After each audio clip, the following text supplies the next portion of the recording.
নমস্কার বন্ধুরা, আজকের এই ভিডিওতে আমরা কথা বলবো কারা কারা অন্নপূর্ণা ভাণ্ডার পাবে, কারা কারা পাবেন না। দেখুন, অন্নপূর্ণা ভাণ্ডারের যে নোটিশটা এসেছিলো সেখানে মেনশন করা ছিল যারা অন্নপূর্ণা ভাণ্ডার এখানে অ্যাপ্লাই করবেন তিনি যেন কোনো ইনকাম ট্যাক্স দেন না এরকম ব্যক্তি হতে হবে। তাহলে অনেকেই বলছে আমরা যে ইনকাম ট্যাক্স ফাইল করি সেক্ষেত্রে আমরা কি অন্নপূর্ণা যোজনার সুবিধা গ্রহণ করতে পারবো না? এখানে একটা জিনিস মনে রাখবেন, ভারতের প্রত্যেকে যারা ইনকাম করে তারা এখানে সবাই কিন্তু আইটিআর ফাইল করতে পারবে, মানে ইনকাম ট্যাক্স ফাইল আপনারা করতে পারবেন। তিনি যদি সারা বছরে 50,000 টাকা রোজগার করে বা তিনি যদি সারা বছরে 5 লাখ টাকা রোজগার করে তাও কিন্তু তিনি এখানে ইনকাম ট্যাক্স ফাইল করতে পারে। কিন্তু ইনকাম ট্যাক্স পে করার একটা সিস্টেম আছে।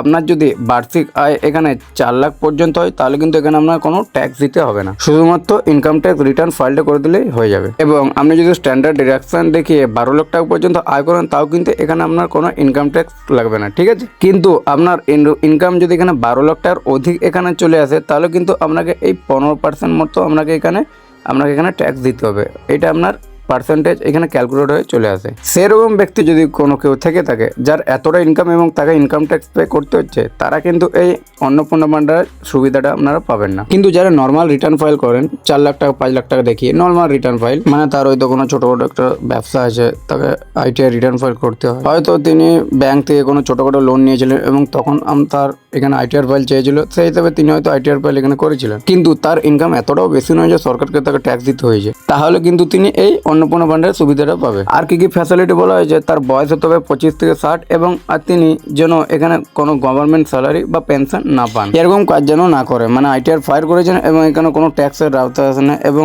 এখানে আপনার 25 থেকে 60 বছর পর্যন্ত বয়স হতে হবে এবং আপনি যেন এখানে কোনো সরকারি এখানে স্যালারি বা পেনশন যাতে না পান। তো অনেকের এখানে প্রশ্ন হচ্ছে তাহলে এখানে পাকা বাড়ি এইসব তথ্য কেন চাইছে? দেখুন, এইসব তথ্য এই কারণে চাইছে পরবর্তীকালে যদি কোনো প্রকল্প আসে, মানে এখানে ধরুন আপনি কোনো আবাস যোজনা ঘরের জন্য অ্যাপ্লাই করেছিলেন, তো এইগুলো দেখে আপনার এখানে এইসব তথ্য থেকে আপনার সার্ভে করা হয়ে যাবে যে আপনি সেই সময় সঠিক তথ্য দিয়েছিলেন কিনা বা আপনার সেই সময় পাকা বাড়ি ছিল কি ছিল না। এখন অন্যের আরও প্রশ্ন হচ্ছে যে এখানে তার স্বামী এখানে অনেক বড় চাকরি করে, অনেক বড় পোস্টে আছে এবং তার এখানে মাইনে অনেকটা বেশি, তো সে এখানে অ্যাপ্লাই করতে পারবে কিনা? সে হাউস ওয়াইফ, হ্যাঁ, সে এখানে করতে পারবে অ্যাপ্লাই। তার স্বামী যদি খুব লাখ টাকা রোজগার করে তাতে এখানে কোনো প্রবলেম হবে না।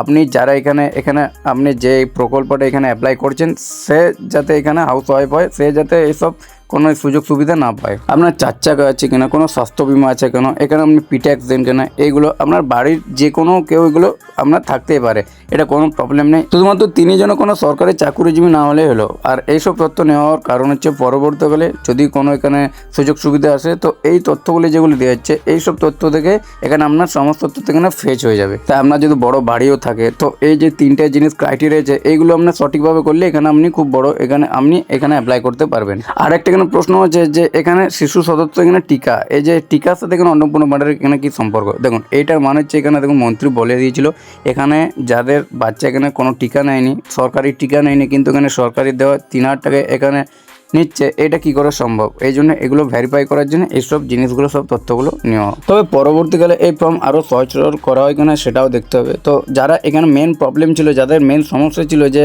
আমার স্বামী এখানে বড় পদে আছে, চাকরি করে, লাখ টাকা এখানে ইনকাম, তারা এখানে এটার জন্য অ্যাপ্লাই করতে পারবে কিনা, এটা কোনো প্রবলেম নেই। এটা আপনি যে অ্যাপ্লাই করছেন তার যাতে এখানে যে ক্রাইটেরিয়া রয়েছে সেগুলো আপনার জাস্ট থাকলেই হবে, এখানে না থাকলেই হবে। আপনার যাতে যে অ্যাপ্লাই করেছে তার যাতে এখানে সরকারি চাকরি না হলেই হবে। তো বন্ধুরা, এই ছিল আজকের ভিডিওটা কেমন হলো অবশ্যই জানাবেন। ভিডিও যদি ভালো লাগে অবশ্যই একটা লাইক করে, শেয়ার করে, সাবস্ক্রাইব করে পাশে থাকা বেল আইকনটা প্রেস করে দেবেন।